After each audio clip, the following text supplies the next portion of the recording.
Հանրապետության 915 համայնքից 442-ն ունեն 1000-ից պակաս բնակիչ։ Ըստ կառավարության, նման պարագայում համայնքների խոշորացման ծրագրի իրականացումը տեղին եւ ժամանակին կլինի։ Օրինակ, Շիրակի մարզի Հովտաշեն համայնքն ունի մոտ 400 բնակիչ, սակայն հարևան համայնքների հետ միանալ չի էլ պատրաստվում։ Եթե մեր համայնքը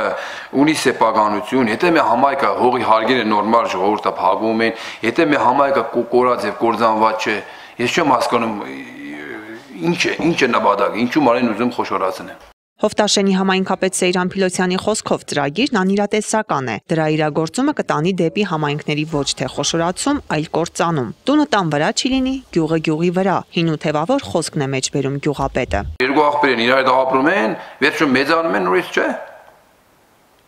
Ծուխի վրա տունը տան վրա չի կարող ապրել, բաժանվում են։ Ճիշտ է։ Բա մենք 100 տարի ապրել ենք առանձին, մենք ունենք մեր հնությունը,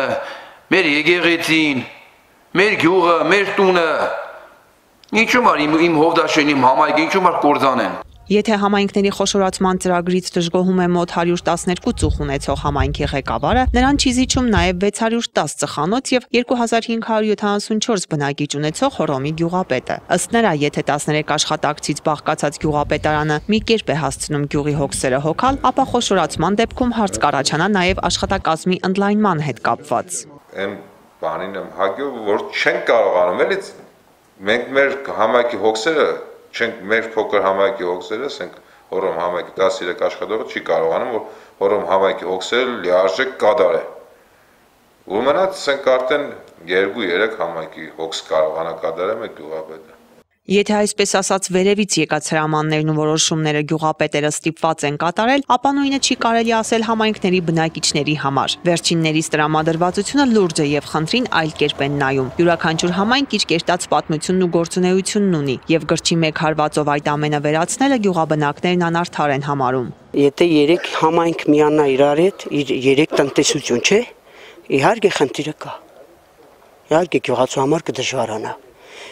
Ես ժամանակ պետք է կորցնեմ, հասնում չդեմ, որ գյուղը ինչ-որ տեղեգանք գրելու, հա, բայց 10 րոպե չի տևում իմ տեղեգանքի գրելը, իմ հարց ու պատասխանը, իսկ ես Հռոմ ինչ կա նեշտամ նստի, մինչև իմ հարց ու պատասխանը ստանամ։ Ասենք խոշորացրիք ինչ